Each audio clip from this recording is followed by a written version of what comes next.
Essa é a ABS Radio, a rádio que ajuda você a melhor se preparar para concursos públicos na área da saúde, especialmente no contexto da patologia oral e relacionados com a odontologia. Eu sou o Dr. Antônio Schutz, cirurgião dentista, farmacêutico, com mestrado e doutorado em patologia oral, respectivamente, pelas faculdades de odontologia da Universidade Federal do Rio de Janeiro e da Faculdade de Odontologia de Bauru, da Universidade de São Paulo. Também frequentei algumas aulas no curso de Engenharia Biomédica da Hochschule Anhalt, na Alemanha, na Faculdade de Ciências Aplicadas dessa universidade, dessa Hochschule. De maneira que, nesse vídeo de hoje, nós vamos dar sequência ao estudo do câncer oral, adentrando no tema aspectos clínicos, abordando especificamente as desordens pré-malignas da cavidade oral, quais sejam as lesões e as condições cancerizáveis da mucosa oral, da boca. É importante ressaltar a diferença entre uma lesão cancerizável e uma condição cancerizável. Lesão cancerizável pré-maligna é aquela que traz consigo uma área já alterada morfologicamente, apresentando sinais de displasia que podem variar da displasia leve ao carcinoma invasivo. E uma condição pré-cancerosa, cancerizável, pré-maligna, são lesões, condições, desordens de natureza sistêmica que predispõem ao aparecimento de uma lesão maligna do câncer oral. Então, essencialmente, é essa tênue diferença entre uma lesão e uma condição cancerizável ou pré-maligna.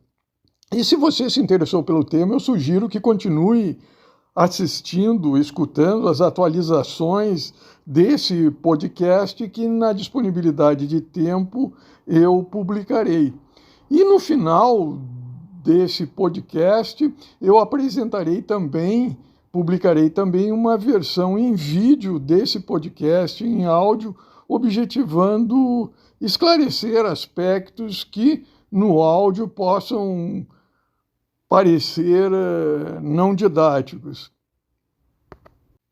No programa anterior, nós apresentamos os principais mecanismos da carcinogênese no contexto da carcinogênese oral. Nós apresentamos a teoria clássica da carcinogênese por meio das fases de iniciação-promoção, em que na iniciação o carcinógeno, ele sendo um reagente eletrófilo, ele reage com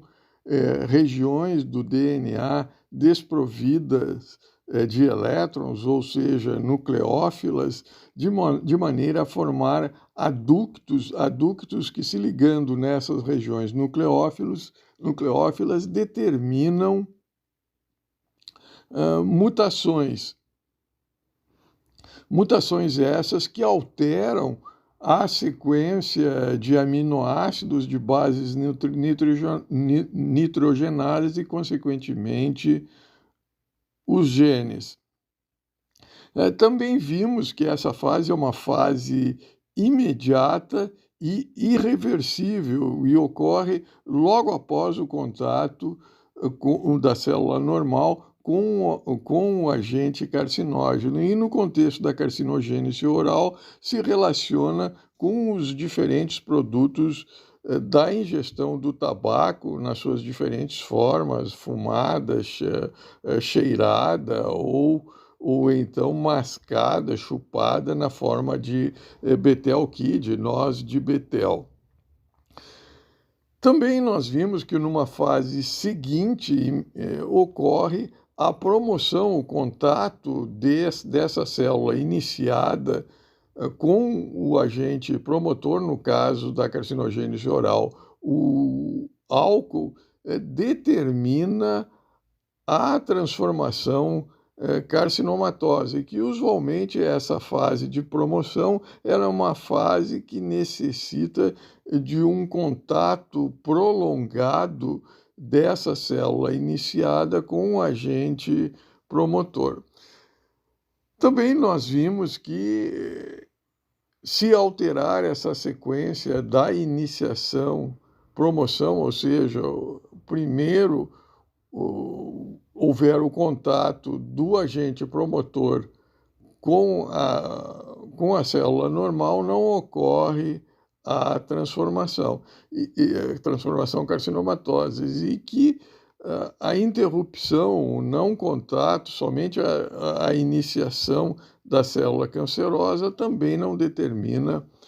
a transformação carcinomatosa. Nós vimos também as principais diferenças entre os mecanismos genéticos e epigenéticos da carcinogênese no contexto oral, que o mecanismo genético ele envolve a alteração em nível nuclear, em nível da sequência do DNA nuclear, de modo a induzir mutações, enquanto que o mecanismo epigenético, ele não, a despeito de se ligarem em estruturas presentes no DNA celular, ele não altera essa sequência de bases nitrogenadas de modo a induzir mutações. Ele afeta basicamente a expressão gênica. E dentre esses mecanismos epigenéticos, nós citamos a metilação do DNA, citamos também as alterações em histonas,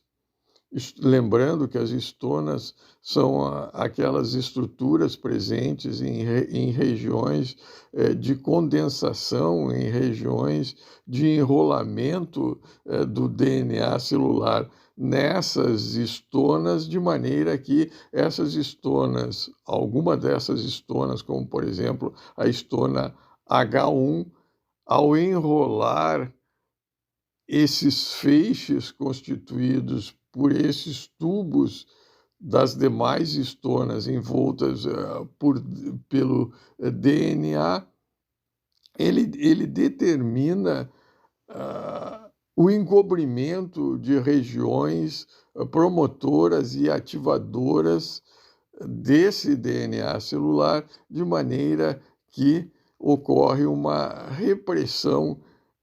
gênica, enquanto que o afrouxamento dessa histona H1, ela determina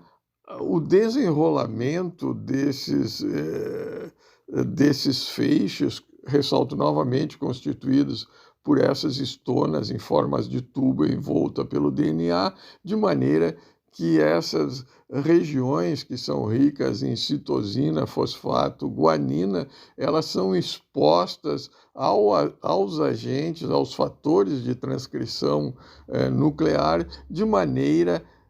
que ocorre a desrepressão gênica, de maneira que a desrepressão de genes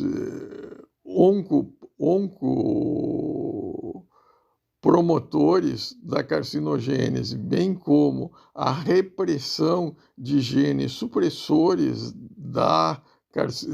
carcinogênese, determina a proliferação celular. Também vimos o conceito mais moderno da imunoedição, em que o contato dessas células normais